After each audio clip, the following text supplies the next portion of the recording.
Bonjour, bonjour et bienvenue dans ce nouvel épisode de l'Atypique.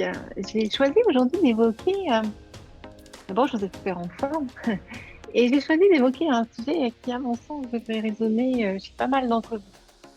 Euh, En effet, qui parmi vous ne s'est pas surpris à vouloir à la fois contrôler les moindres pans de sa vie, que ce soit pro, perso, familial, et en même temps aspirer à plus de lâcher prise. Alors, je mets des guillemets à ce mot lâcher prise, parce que pour moi, c'est comme un gros mot. Mais j'avais vraiment envie de vous emmener sur ce terrain de ces injonctions qui semblent tellement paradoxales. Alors, bien sûr, vous pouvez, pour ceux qui m'écoutent en audio, me retrouver sur la newsletter que dans votre boîte mail en activant le lien que vous trouverez dans le descriptif de cet audio. Alors, pourquoi ai-je choisi de traiter ce sujet aujourd'hui? J'ai envie de dire, un peu comme à chaque fois, vous êtes ma principale source d'inspiration. Vous que je rencontre donc soit en séance de découverte ou alors ceux que j'accompagne en coaching. Et c'est vrai que j'observe souvent parmi mes clients, les personnes qui viennent me rencontrer une première fois, cette nécessité presque impérieuse de vouloir tout contrôler. Comme s'il fallait, en contrôlant absolument tout, en s'assurant que tout va se dérouler comme prévu, comme vous l'avez imaginé. Et en fait, comme je le disais tout à l'heure, c'est vrai dans tous les domaines de votre vie, qu'elle soit pro, perso ou familiale. D'ailleurs, ce besoin, il est parfois, tellement fort que, vous avez tellement peur que, voilà, que parfois quand quelque chose vous échappe, hein, et bien ça devient une vraie source d'angoisse. Et d'ailleurs, dans la vie professionnelle, je le disais tout à l'heure, ça s'illustre, hein, de façon très précise. Chez certains, ça sera une difficulté à déléguer, chez d'autres, peut-être à parfois travailler en équipe, à communiquer aussi au sein des équipes. Et puis, c'est même dans, parfois vous venez avec une capacité à vous surinvestir, très fortement. Vous en faites, toujours plus, vous absorbez tout et tout ça pour que le résultat, comme vous dites, soit nickel. Et je voulais juste vous donner, 3 exemples de clients, que j'ai rencontrés là, il y a pas longtemps et qui effectivement sont venus dans avec ces configurations-là. Je pense à Romane qui arrive en séance découverte et qui m'explique qu'elle est épuisée. Elle est au bout du rouleau et elle dit elle a une charge mentale de fou. Alors c'est sûr qu'elle a une grande famille, qu'elle gère toute seule et qu'elle a un job, prenant et en même temps, elle est tout le temps sollicitée par, ses équipes. Tout le monde vient la voir, et pour qu'elle aide à prendre les décisions. Mais quand je l'écoute, en fait, je me rends compte que, finalement, elle ne mesure pas du tout sa part de responsabilité dans ce qui lui arrive et on verra tout à l'heure comment, lâcher, le contrôle, pourrait l'aider à avoir moins de charge. Je me rappelle aussi, d'Émilie, hein, qui quand elle est arrivée, dans mon cabinet, elle m'évoquait des difficultés relationnelles avec ses pairs. Hem, Elle voudrait les amener à elle qui voudrait les amener à ce qu'ils pensent et perçoivent les mêmes choses qu'elle et surtout avec la même acuité de perception. Et donc c'est dur pour elle d'admettre à ce moment-là qu'elle ne peut pas être suivie et de devoir, lâcher en admettant qu'elle est, complètement impuissante à les embarquer. Et puis un dernier cas, qui peut peut-être parler à certains d'entre vous, je pense à Julie, que je reçois suite à un gros burn-out et avec laquelle il faudra plusieurs séances pour qu'elle accepte de déléguer et surtout de l'aider à sortir de sa quête de perfection qui vraiment la conduit à chaque fois droit dans le mur, c'est-à-dire à chaque fois dans un épuisement total. Et à chaque fois, elle me dit: «Mais je préfère être seule, je préfère travailler seule, je vais plus vite et puis au moins je suis sûre que ça sera bien». Alors, d'où vient ce besoin de contrôle? Moi, j'ai envie de dire, c'est un besoin qui nous échappe complet puisque c'est presque un marqueur de notre société actuelle. Je ne sais pas si vous avez remarqué, mais aujourd'hui, il est absolument difficile d'échapper à l'injonction de tout gérer, de tout contrôler. C'est partout. On nous la vend presque tous les jours, comme s'il ne pouvait pas y avoir de vie sur cette terre sans contrôle. Et Fabrice Midal, qui est un auteur, philosophe, hypersensible que j'aime beaucoup et avec lequel j'échange de temps en temps, il dénonçait ça, dernièrement dans un post où je suis intervenue et effectivement, il nous disait finalement, Nous sommes dans une société où il nous faut absolument tout gérer, tout contrôler. Que ce soit notre temps, notre image, notre corps, notre santé, notre avancée en âge, nos émotions, notre alimentation, nos relations et même nos rendez-vous amoureux. Bref, et je suis sûre que là, j'en passe, j'en ai oublié. Et finalement, voilà, c'est comme je disais tout à l'heure, le contrôle s'érige petit à petit comme la clé de survie de notre survie, pardon, sur cette terre. Et c'est comme si aussi il nous faudrait apprendre à tout contrôler pour rentrer dans les moules de notre société. Donc c'est pas seulement le contrôle pour avoir une meilleure hygiène de vie, j'ai envie de dire, mais ça devient une règle de vie et puis ça devient aussi un moyen de s'intégrer parce que si je suis pas dans le contrôle, je suis pas dans la norme et du coup, je vais avoir du mal à intégrer. Ça, c'est le premier facteur, donc le facteur de le contrôle est un marqueur fort de notre société actuelle. Un deuxième élément, quand j'ai réfléchi à ce sujet, je me suis dit que on se racontait pas mal d'histoires, et il n'y a pas du tout de version péjorative à se raconter, hein, mais on nous raconte des histoires qui font du contrôle une espèce de conséquence de notre personnalité. Alors, je vous explique. Pour certains, on serait atteint du syndrome de la bonne élève. Et donc, le contrôle est la marque de fabrique des bons élèves que nous étions sur le banc de l'école. Voilà, il ne faut absolument pas décevoir, on doit s'y mettre à fond et on contrôle tout dans les moindres détails. Un deuxième syndrome que certains connaissent bien, c'est celui du perfectionnisme qui est souvent développé par ce fameux sentiment d'imposture ou d'illégitimité, hein. Et pareil, ici, tout doit être au top. Il faut nous prouver que notre travail est topissime, que les résultats sont topissimes. Et du coup, ça devient impossible de déléguer parce qu'on ne sait jamais, ça pourrait être complètement imparfait. On pourrait prendre le risque que ça soit imparfait. Et puis, évidemment, il y a le fameux syndrome du sauveur, hein, qui est voilà, derrière notre volonté d'aider, de rendre service à tout le monde.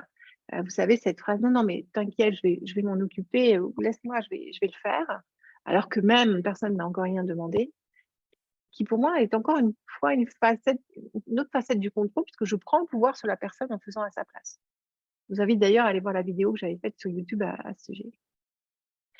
Alors, est-ce que, du coup, quand on voit que c'est finalement très ancré dans la société, en plus, on nous raconte des histoires qui nous font penser qu'effectivement, voilà, tel syndrome provoque telle attitude vis-à-vis du contrôle.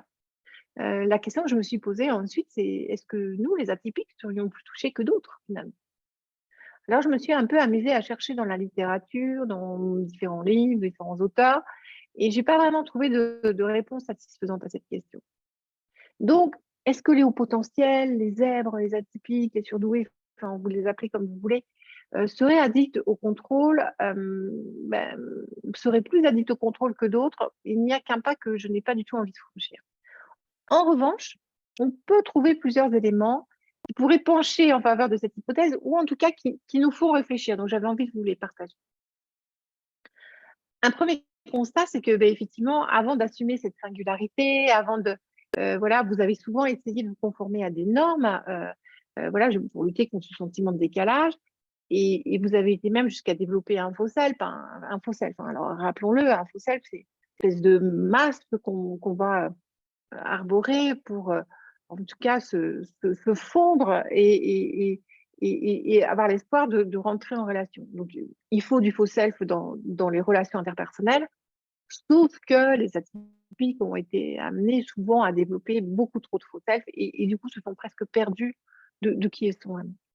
Bref, toujours est-il que, pardon, en s'accrochant donc à ce faux self, se faire intégrer pour amoindrir le sentiment de décalage, il y a fort à parier effectivement que vous avez appris à développer le contrôle sur vos émotions, ne pas montrer que vous êtes submergé ou que vous êtes touché, sur certaines de vos sensations, que vous allez cacher pour que l'autre ne le perçoive pas, et puis même sur l'image que vous allez diffuser, que vous voulez qu'on ait de vous.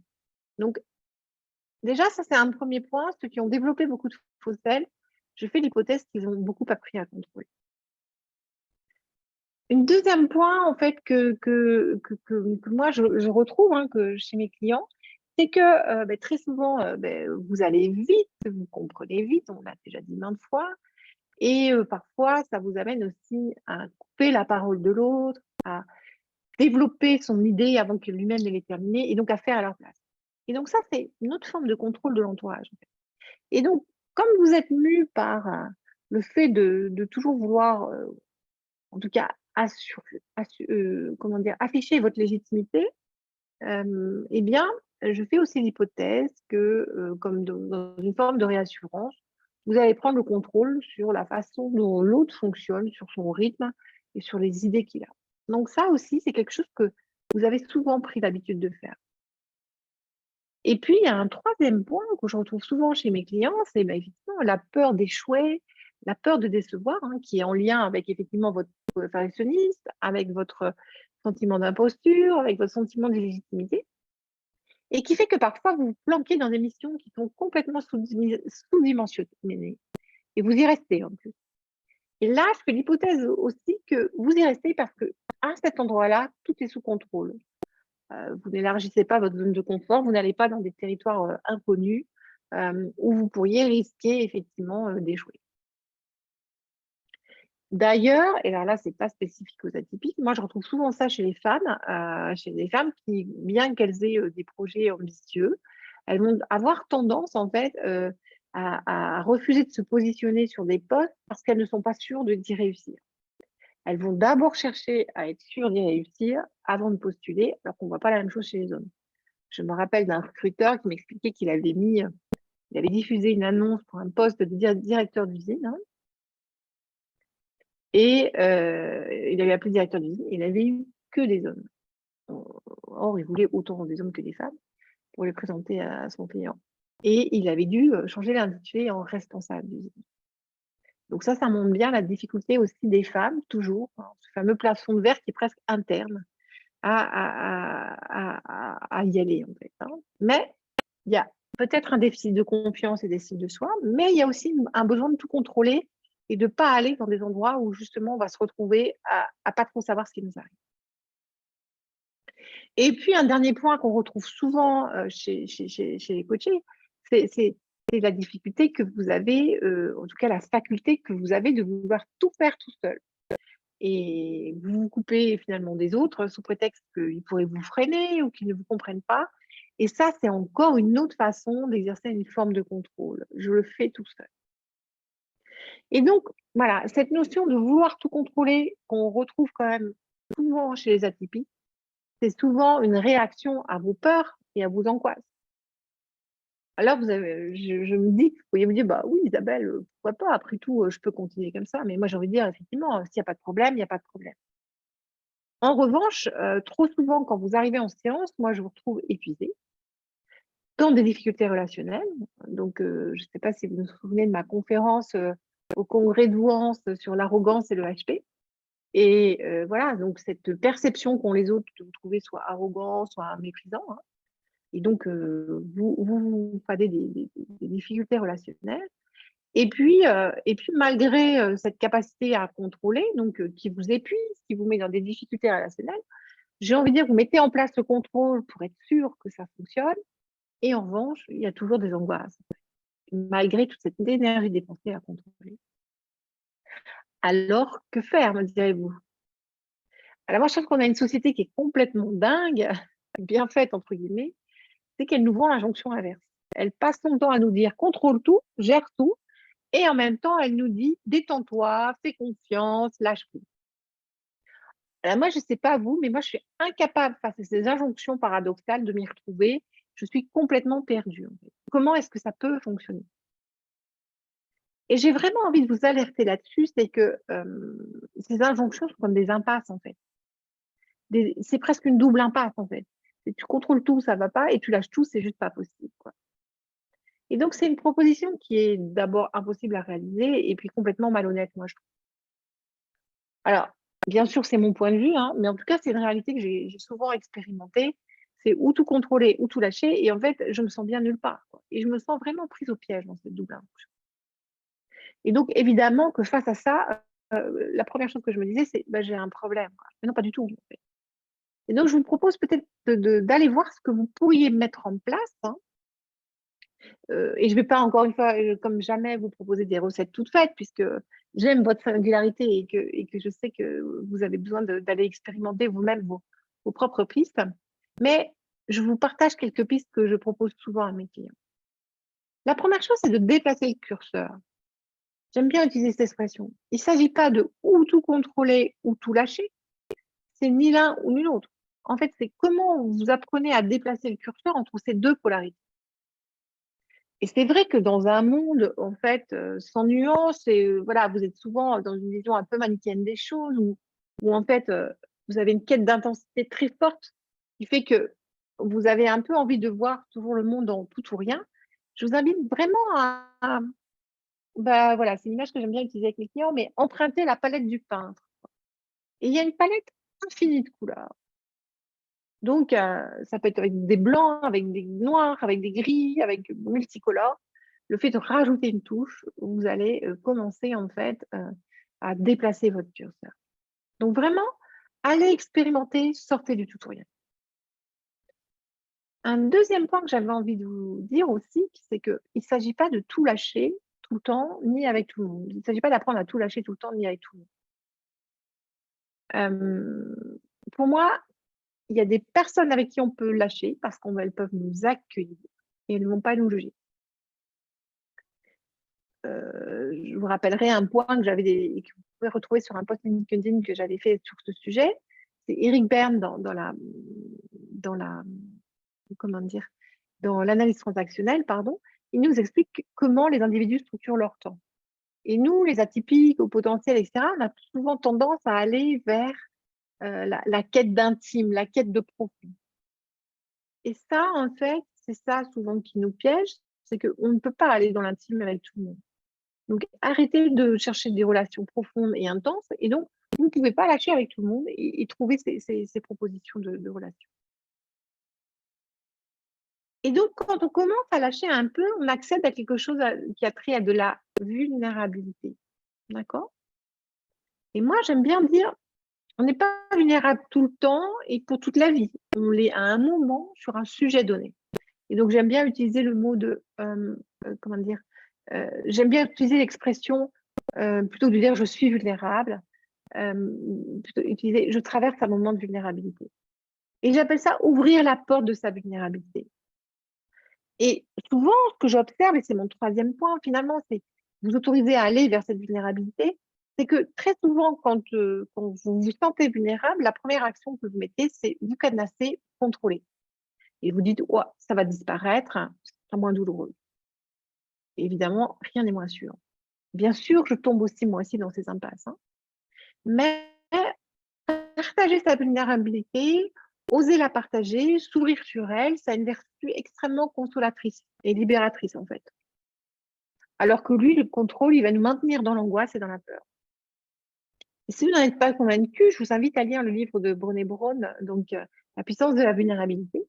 Et puis, celui aussi de Christophe André sur les consolations, celles que l'on reçoit et celles que l'on nous donne. Et moi, ce que je peux vous dire, c'est que par rapport à mes clients, et par exemple, ne serait-ce qu'en séance découverte, hein, quand ils s'autorisent à me dire, Isabelle, je suis dans une impasse, j'ai besoin d'aide, d'emblée, ça diminue leur tension, d'emblée, ils lâchent le contrôle, et il y a quelque chose qui peut s'ouvrir. Et je pense à Romane que j'ai évoquée dans cette newsletter au démarrage. Lorsque je la rencontre, en fait, donc, elle me dit qu'elle a plus d'espace, qu'elle est épuisée par sa charge mentale. Mais pourtant, pour venir en séance, elle a lâché quelque chose, elle a accepté d'interrompre une réunion avec ses collaborateurs. Et donc, elle a commencé à lâcher le contrôle sur le déroulé de sa réunion.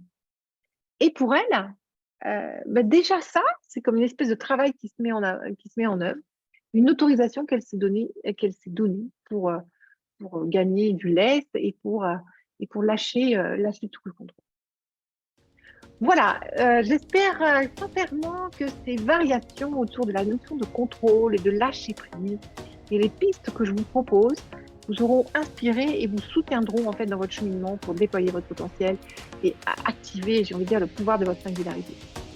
Et puis bien sûr, si vous souhaitez être aidé sur ce sujet, je vous invite à prendre rendez-vous pour une séance découverte. Vous avez tous les éléments dans le descriptif de Enfin, pour ceux qui suivent mes tribulations, voilà, aujourd'hui, effectivement, je vous écris de la Martinique, hein, où je poursuis ma mission chez mes clients. Mais bien sûr, je continuerai à penser en vous et je continue déjà à penser à vous en vous proposant en fait des rencontres inspirantes. Et là, le 9 mars, le lendemain du Journée de la Femme, à 12h30, j'aurai le plaisir d'accueillir Kira de Famille, qui est une coach que j'aime beaucoup et qui est fondatrice du programme Féminine Leader. Alors, Kira, elle a créé un programme pour toutes les femmes et les leaders qui sentent en elles l'impulsion d'agir au service d'un monde meilleur, mais qui ne savent pas s'y prendre. Alors, elle a de superbes idées. Elle va notamment nous développer des idées novatrices et un peu en rupture pour développer la confiance en soi. Elle nous expliquera surtout pourquoi les méthodes de Yaka, Faucon, je crois en toi, ne peuvent pas fonctionner. Et donc, on la retrouvera en live le 9 mars à 12h30, mais vous aurez une information d'ici là. En tout cas, vous pouvez déjà vous inscrire sur le lien qu'on nous mettra dans le descriptif de cet audio, où vous vous retrouverez. Et puis aussi, je viens d'enregistrer un nouveau podcast avec Alexia Masson, qui est une coach également, qui s'intéresse au potentiel. Et on a parlé relations interpersonnelles et au potentiel au travail. Et ça devrait se diffuser en avril. Donc, je vous en dirai beaucoup plus dès qu'il sera diffusé. Voilà, j'en ai fini pour aujourd'hui et je vous dis à très vite pour un nouvel numéro de La Speak.